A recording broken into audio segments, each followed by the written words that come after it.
What's up everyone, welcome back to another video. So first of all, I just want to take this opportunity to apologise for the dreadful lighting that I've got behind me, for the dreadful audio that's probably coming with this as well, because I don't have my microphone. I am on holiday, but I still want to take this chance to record a video. So it will be slightly shorter, I imagine, but we'll still go through all of the key talking points that this video usually does. But just a bit of a disclaimer that I am on holiday, so I don't have my usual setup, which is why it probably looks, with my camera, with the light and the shadow behind me, with the audio, everything like that. I've currently got my phone trying to put some light on me because the lighting in this room is so dreadful, but we'll dive into it. It'll be back normal from the next video as well. There will not be a live stream this game week, but it'll be back fully from Sunday this week.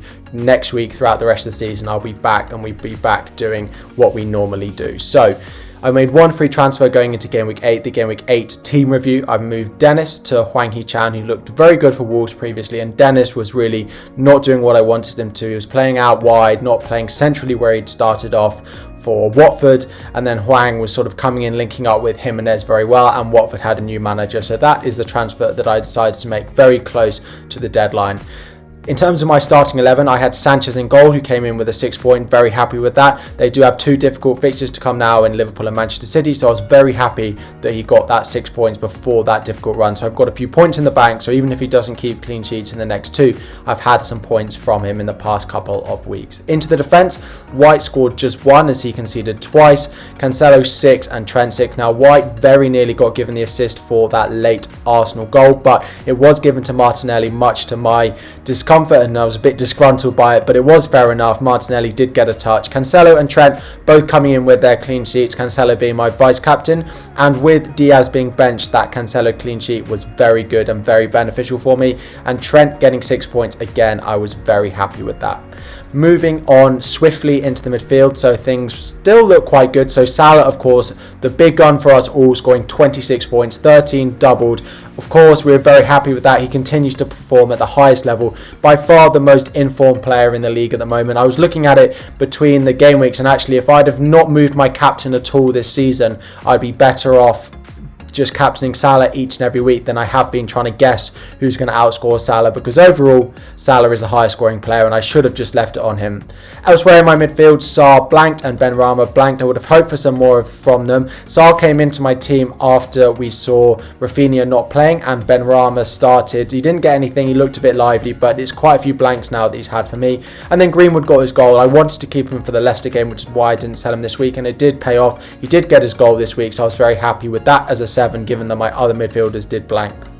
And up front, Antonio, Lukaku, Hwang all got a blank this week, 5 points combined. Lukaku is one who's starting to be a bit worrying. The upcoming run of fixtures is really nice, so I'll probably keep him. Antonio, who I thought was fixture proof, isn't starting to look quite as good. With West Ham having Europa League, with there being such a fixture congestion for him, it is a bit of a concern, so we'll have to think about what we do with him. And Hwang Hee-chan, first game week in, he brings a blank, but he does have Leeds next week. In terms of my bench, I left Rudiger, Ayling and Rafinha, all of which who were out, didn't play a single minute, so my team sort of picked itself this week. In terms of my overall score, I got 62 points, so I was very happy with that.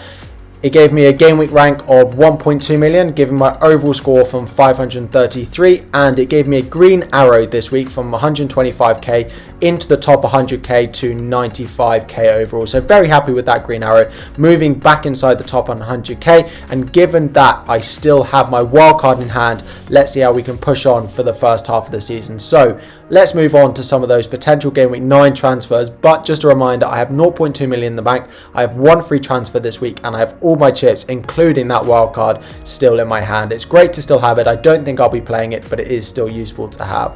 So we got to this point last night and I recorded the whole transfer plan, team selection, planning, everything like that before the Champions League happened, and it completely went out the window. Everything I said in it for the video that was meant to be released on Thursday evening UK time would have been completely useless and completely irrelevant to you all. So I didn't upload the video at 5 o'clock on Thursday when it was meant to go up, and I didn't plan on doing a video. But what I've done is I'm just going to talk a little bit about my transfer plans now that we've got Lukaku potentially out for a few weeks, everything else that happened in the Champions League. If something happens in the Europa League tonight, if Antonio gets injured, if Benrahma gets injured, this video will still go up. I can't record it for a third time.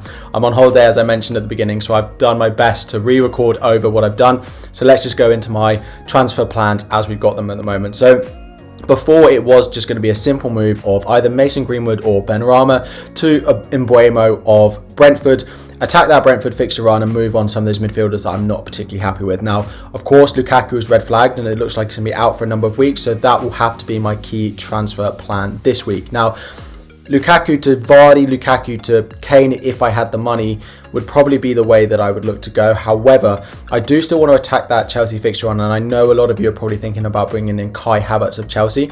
Now, it seems that Lukaku is probably going to be out until after the international break, which is game week 11 before the international break, so back for game week 12-ish, around that sort of time period. So my plan now is to look to try and get Kai Havertz in, probably for Mason Greenwood, and then depending on how long Lukaku is going to be out for, I'll either do Lukaku downgrade to Jamie Vardy or Ivan Toney in order to free up the money, or do Benrahma to Mbeumo also to free up the money.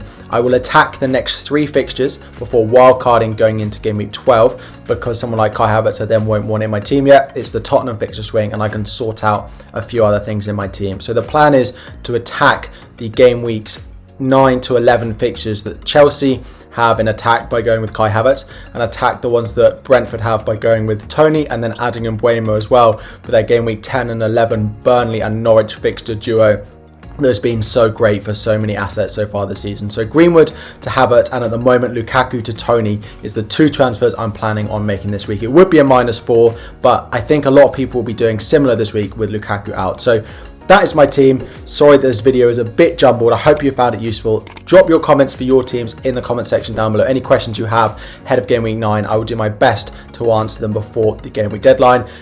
Any questions, any thoughts on my team, any sort of suggestions on what transfers to make, do let me know in the comments down below. But of course, if I don't see you before game week 9, good luck everyone, and I will see you all very soon.